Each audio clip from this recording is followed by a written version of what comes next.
India real estate guide special या कहे new year special में आपका बहुत बहुत स्वागत है। सबसे पहले तो सभी दर्शकों को नववर्ष की बहुत बहुत शुभकामनाएं और हमारी तरफ से ये उम्मीद भी कि साल 2016 आपके लिए प्रॉपर्टी के लिहाज से बहुत बेहतरीन साल हो। और आज हम बातचीत भी यही करने जा रहे हैं कि 2015 बीत चुका है, 2016 अब एक नया साल है, उम्मीदों से भरा साल है। इस नए साल में प्रॉपर्टी मार्केट के क्या होंगे हाल, कहां पहुंचेगा, किन चीज़ों पर नज़र रहेगी, किन चीज़ों पर नज़र रखना चाहिए, पॉलिसी के लिहाज से क्या बातें नहीं होंगी, घर खरीदारों के लिए क्या नया होगा, निवेशक कैसे देखेंगे मार्केट को, सारी बातें आज हम करने जा रहे हैं। इसके लिए हमारे साथ कुछ खास मेहमान हैं।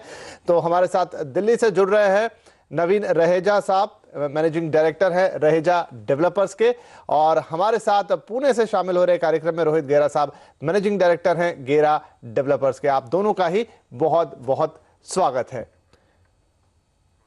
चलिए शुरुआत करते हैं। हम सबसे पहले जाते हैं पुणे। रोहित गेरा साहब हमारे साथ हैं।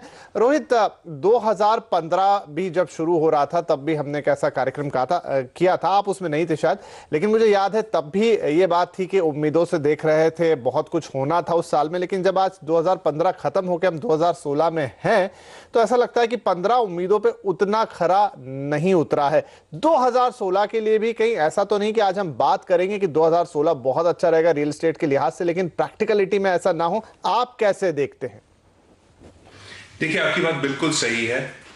2015 में उम्मीदें बहुत थी, लेकिन हमें जो what we have realised is that to change a country, और ये जो रियल एस्टेट सेक्टर है इसमें इतने जो बदलाव लाने हैं, वो बदलाव लाने में समय लगता है।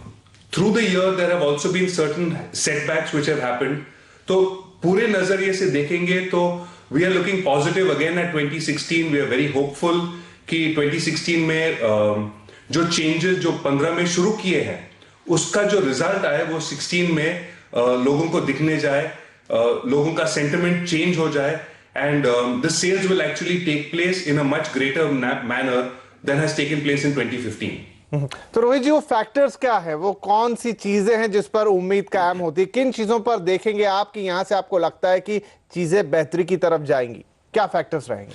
देखिए, दो तीन जो मेन चीजें हैं। एक तो इंटरेस्ट रेट्स। इंटरेस्ट रेट्स अगर कम हो जाए, लोग आज फेंस पे बैठे हुए हैं, उनका एक्सपेक्टेशन है कि अगर इंटरेस्ट रेट्स कम हो जाए तो वो थोड़ा उनकी एलिजिबिलिटी के हिसाब से थोड़ा ज्यादा साइज का घर खरीद सकते हैं, थोड़े ज्यादा स्क्वायर फीट खरीद पाएंगे, या तो कोई अच्छा इंप्रूव लोकेशन में वो घर खरीद पाएंगे।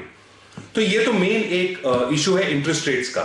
डेवलपर्स की तरफ देखेंगे तो ईज ऑफ डूइंग बिजनेस पे जो एफर्ट जारी है, approvals have to come faster, approvals have to speed up, वो बिल्डिंग अप्रूवल्स में हो या एनवायरनमेंट अप्रूवल्स में हो, इस पे काम हुआ है। वी आर होपफुल कि ये यहां भी इंप्रूवमेंट आएगा।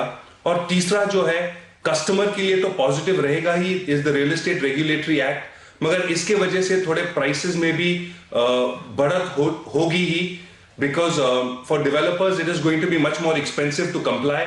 But these are the things that are going to affect real estate in 2016. Right. नवीन रहेजा साहब से पूछते हैं। रहेजा साहब, रोहित गेरा साहब से हमने एक नजरिया लिया, दो तीन फैक्टर्स हैं, इंटरेस्ट रेट हो गया, रियल एस्टेट रेगुलेटर हो गया, जहां पर उम्मीद दिख रही है कि 2016 बहुत बेहतर होता दिखाई देगा।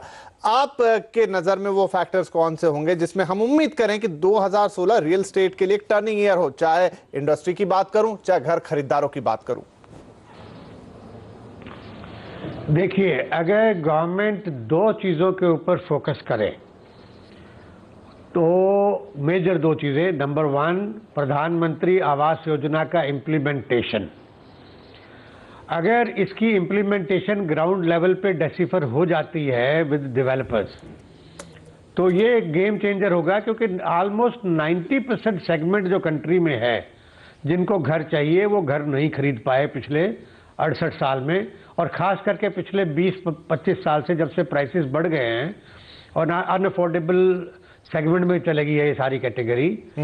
तो एक तो ये गेम चेंजर होगा, क्योंकि कोई भी मेथड जो रियल एस्टेट डेवलपर्स को एक्चुअल डिलीवरी को किक स्टार्ट करता है, that is going to be the game changer. And मेरे ख्याल से 2016 में ये एक बहुत बड़ा गेम चेंजर होगा, क्योंकि गवर्नमेंट भी इस तरफ फोकस्ड है।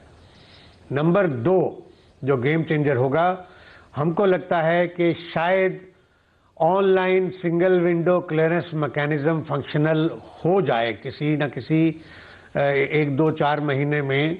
ऑन ग्राउंड जो है ये मैसेज चला जाए स्टेट्स एजेंसीज को कि आप ऑनलाइन पोर्टल्स कर दीजिए, और एक बारी अगर आपने क्लियरेंस दे दी किसी भी प्रोजेक्ट को under a single window mechanism, तो उसके बाद उसमें कोई रुकावट करने वाली कोई भी एजेंसी अलाउड नहीं होनी चाहिए, क्योंकि इन बिटवीन जो आके काम रुकवाती हैं और इन बिटवीन जो इंटरफेरेंस होती है विद मल्टीपल डिपार्टमेंट्स, वो प्रोजेक्ट्स को डिले करती है। तो उस चीज़ से अगर 2016 में हमें थोड़ा सा डेवलपर्स के एंगल से, कंट्री के एंगल से, इंडस्ट्री के एंगल से अगर गवर्नमेंट उस तरफ कोई स्टेप लेती है 2016 में, तो ये भी एक गेम चेंजर का काम करेगा।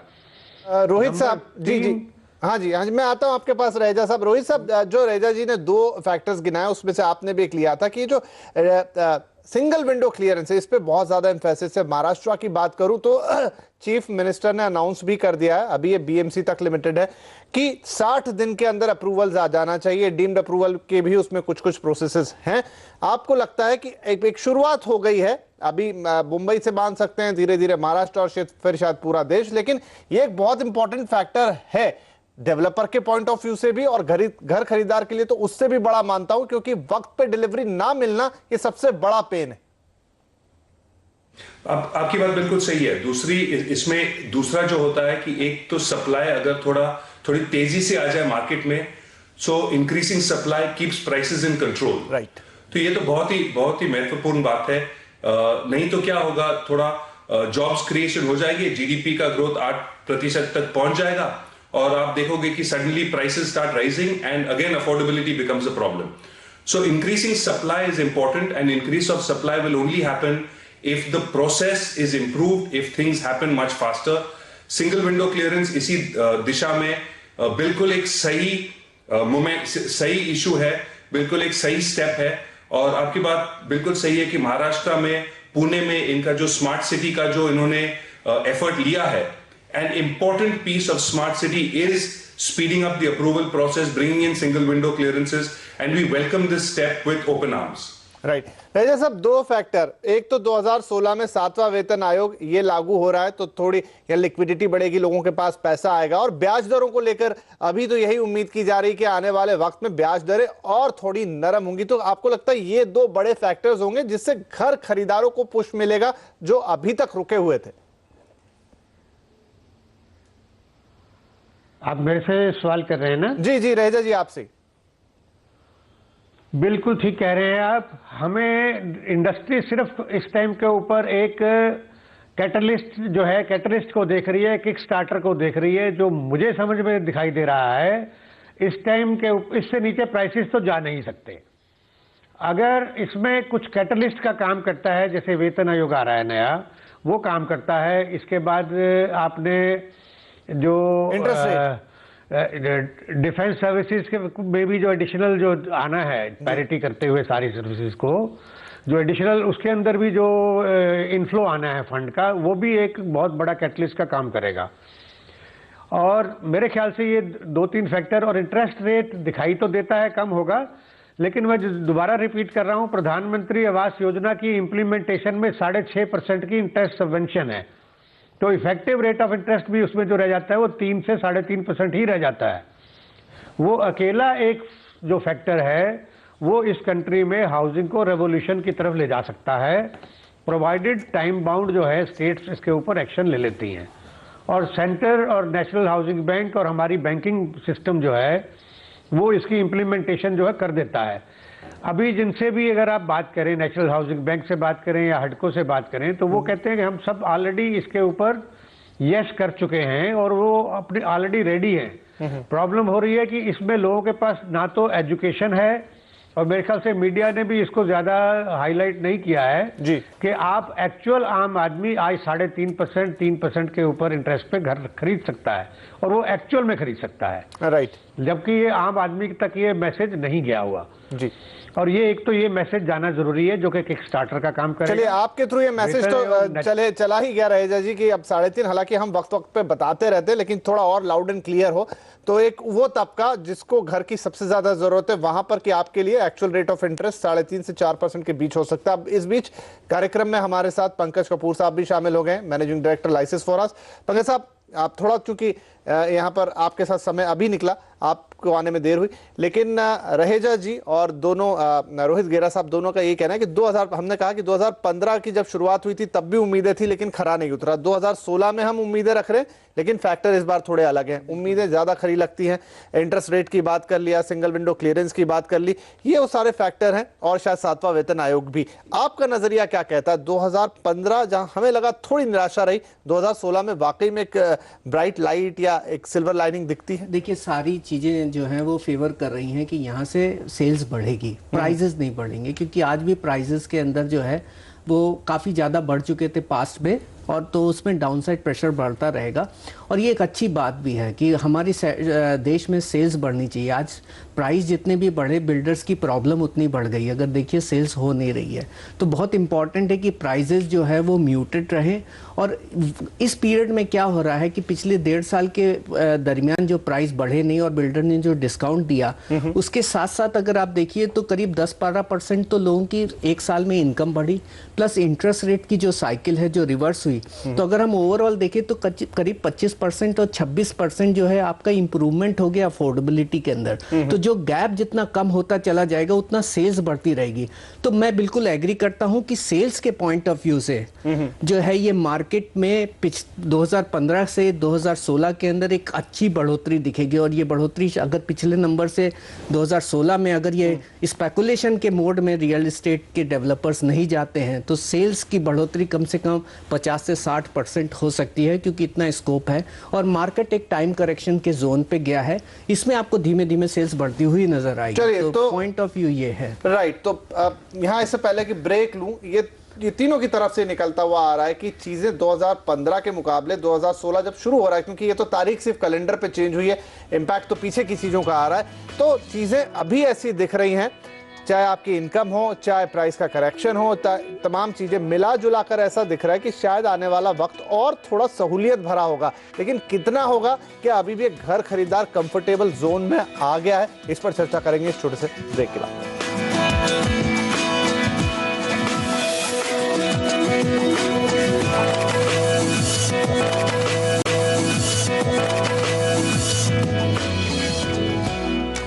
Welcome back. आप देख रहे हैं India real estate guide 2016 special, new year special, और हमारे तीनों स्पेशल मेहमान भी हमारे साथ बने हुए हैं। चर्चा को हम आगे बढ़ाते हैं। रोहित साहब, जहां से मैंने ब्रेक लिया वही सवाल लेकर आपके पास आता हूं कि प्राइजेस टाइम करेक्शन की बात भी मानी जा सकती है, करेक्ट हुए हैं, दिल्ली में हुए हैं, बॉम्बे में हुए हैं, पुणे में हुए हैं, लेकिन एक सवाल जो मेरे मन में आता वो ये है कि क्या वो करेक्शन अभी भी उतना हो गया है जहां पर एक होम बायर खुद को कंफर्टेबल महसूस करे? शायद पूना में प्राइजेस हो सकते हैं, लेकिन मैं फिर भी बेंगलोर, मुंबई, जहां अभी भी कई जगह प्राइजेस थोड़े ऊपर है, क्योंकि हर कैटेगरी का बायर आपके पास होता है, तो क्या वो जो परफेक्ट कंफर्टेबल जोन है प्राइजेस वहां आ चुकी हैं?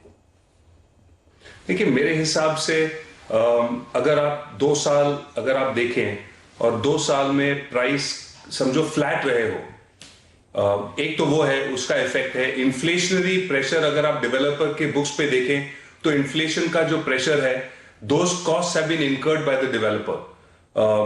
Appreciation, increase in salaries have already taken place, और डेवलपर्स के पास अगर आप आज जाएं तो आपको discount negotiation across the table मिल रहा है। तो ये तीनों अगर आप एस्पेक्ट्स देखें तो there is a real price correction. अभी अगर आप कहें कि किसी के लिए अफोर्डेबल है, किसी के लिए अभी तक थोड़ा ज्यादा होना चाहिए, I think it is, you can not make a generalise statement कि ये सबके लिए अफोर्डेबल हो गया या सबके लिए अफोर्डेबल नहीं है। सर्टेनली यहां मेजॉरिटी जो लोग हैं उनके लिए अफोर्डेबिलिटी बहुत बढ़ चुकी है, because real estate rates have stayed flat, because there is a discount and because salaries have increased in the last 2 years।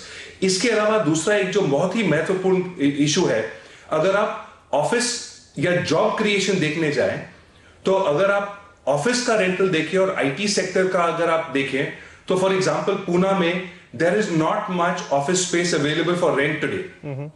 So all the space is spoken for, तो इसके वजह से भी जॉब क्रिएशन बढ़ने वाला है। GDP growth is still there, वहां से जॉब क्रिएशन आएगा, तो अल्टीमेटली जॉब क्रिएशन से होम सेल्स बढ़ती है। So even that is a very important aspect which says that prices will not fall because there is new jobs and there are new demand which is being created. जी रहीजा साहब, एक दिल्ली का update आपसे ले लूं कि दिल्ली में तो हम यहां तक चर्चे सुनते हैं, प्राइस करेक्शन हुए हैं, कई लोगों से मेरी बातचीत भी हुई है, तो इस वक्त दिल्ली की क्या सिचुएशन है? क्या आपने वैसे बोल दिया कि फर्दर प्राइस करेक्शन की यहां कोई उम्मीद नहीं है, लेकिन क्या है कि जो आपका लग्जरी सेगमेंट है या थोड़ा सा क्लोज टू लग्जरी है, वहां पर कीमतें अभी भी ऊपर है और यही कारण है कि कोई मूवमेंट नहीं है। लेकिन चलिए उस सेक्शन को भी छोड़ दें, आपको लगता है थोड़ा और यहां से मॉडरेशन आता हुआ दिखाई देगा?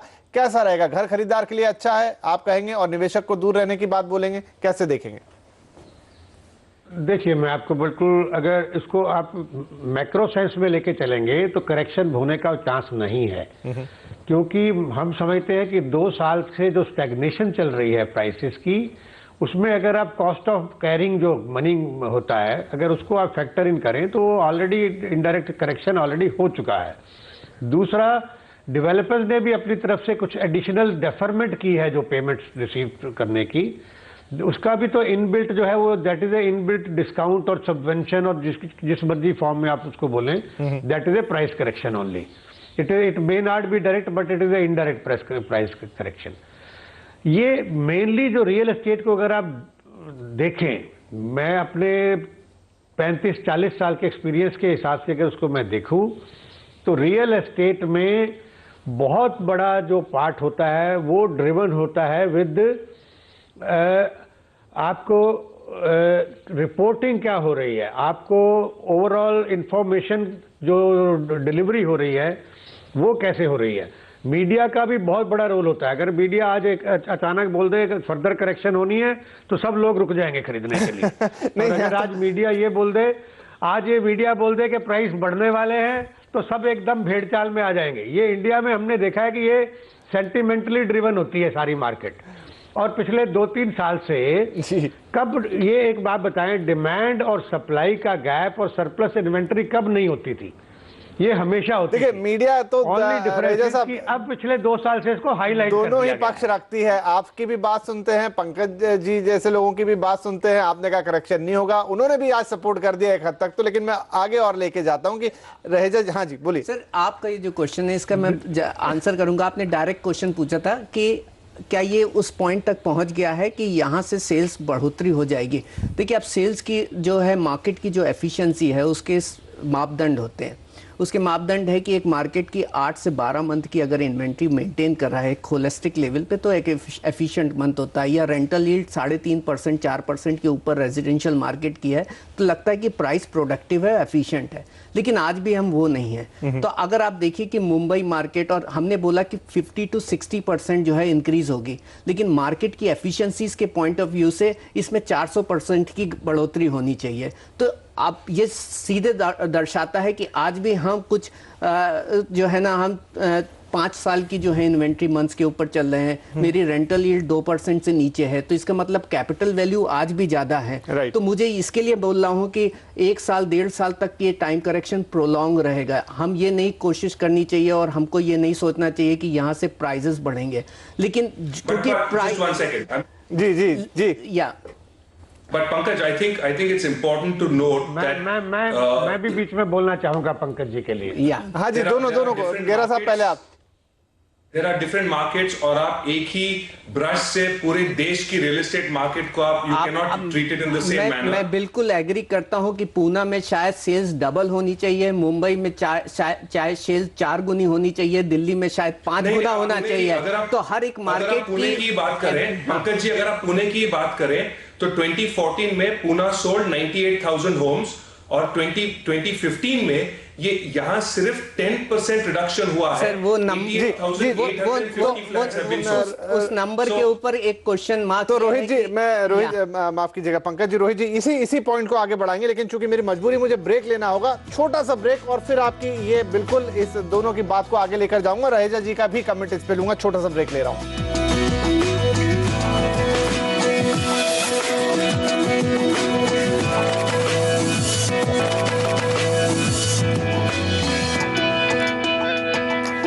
Welcome back. आप देख रहे हैं इंडिया रियल एस्टेट गाइड और हम बात कर रहे हैं 2016 कैसा रहेगा। डिबेट बहुत अच्छी चल रही थी, लेकिन यह है कि समय अब हमारे पास रह गया है बहुत कम। वाइंड अप करना है 20-20 सेकंड तीनों मेहमानों के लिए। क्या कहना चाहेंगे घर खरीदारों को? सबसे पहले चलते हैं पूना, रोहित जी। विपिन जी, मेरा सिर्फ एक ही सलाह रहेगा ग्राहकों के लिए कि आप डेवलपर का, this is the time to buy. अगर आपको घर रहने के लिए लेना है, instead of paying rent, you might as well start putting money into your own property. And please check the track record of the developer. काम साइट पे चालू है, उन्होंने पहले क्या प्रोजेक्ट्स खत्म किए हैं, कस्टमर का क्या फीडबैक है, वो देख के आप खरीद लीजिए प्लीज। राइट, यहां पर रहेजा साहब 20 सेकंड के अंदर। अगर आपको घर चाहिए, जिसको घर चाहिए वो अपनी एक्चुअल रिक्वायरमेंट के हिसाब से मेरे ख्याल से बिल्कुल डिले मत करें। इसके आगे प्राइस जो है आगे बढ़ने जा रहे हैं, बढ़ेंगे और डेफिनेटली बढ़ेंगे। और ये ना हो कि जो आपको आज अफोर्डेबिलिटी का जरा भी जो चांस बचा है वो भी निकल जाए हाथ से। पंकज जी। देखिए, मैं भी एग्री करता हूँ, प्राइस बढ़ेंगे ये मैं नहीं बोलूँगा, बट मैं ये कहता हूँ कि समय अच्छा है, आप घर खरीद सकते हैं। मैं खुद खरीदने के लिए सोच रहा हूँ, तो इससे अच्छा मैं और कुछ, जब अगर मैं अपने घर खरीदने के लिए बात आज सोच रहा हूँ, और वो मैं तब सोच रहा हूँ क्योंकि मुझे लग रहा है कि कुछ एक प्रोजेक्ट हैं जो अच्छे भाव पे और अच्छी लोकेशन पे अवेलेबल हैं, और ये नहीं सोचता हूँ कि यहाँ से भाव बढ़ेगा। चलिए, तो एक तरफ है कि भाव बढ़ सकते हैं, खरीद ले, इन्हें लग रहा है कि भाव नहीं बढ़ेगा, लेकिन घर खरीदार के लिए समय मुफीद है। और आने वाले वक्त में अगर इंटरेस्ट रेट वगैरह भी थोड़े कम हो जाते हैं, कुछ और चीजें आ जाती हैं, यहाँ पर बजट का भी इंतजार रहेगा, तो शायद आपके लिए एक बेहतर मौका बनेगा। लेकिन चूंकि डिबेट ओपन रह गई है, अगले हफ्ते भी इसे कंटिन्यू करेंगे, क्योंकि हमारे तीनों ही जो एक्सपर्ट हैं, मेहमान हैं, वो कुछ और पॉइंट्स अपने रखना चाहते हैं, तो और आगे आपके लिए समझने के लिए इसे बेहतर एक प्लेटफॉर्म बनाएंगे। अगले हफ्ते फिर मुलाकात होगी इसी पैनल के साथ। तब तक के लिए नमस्कार।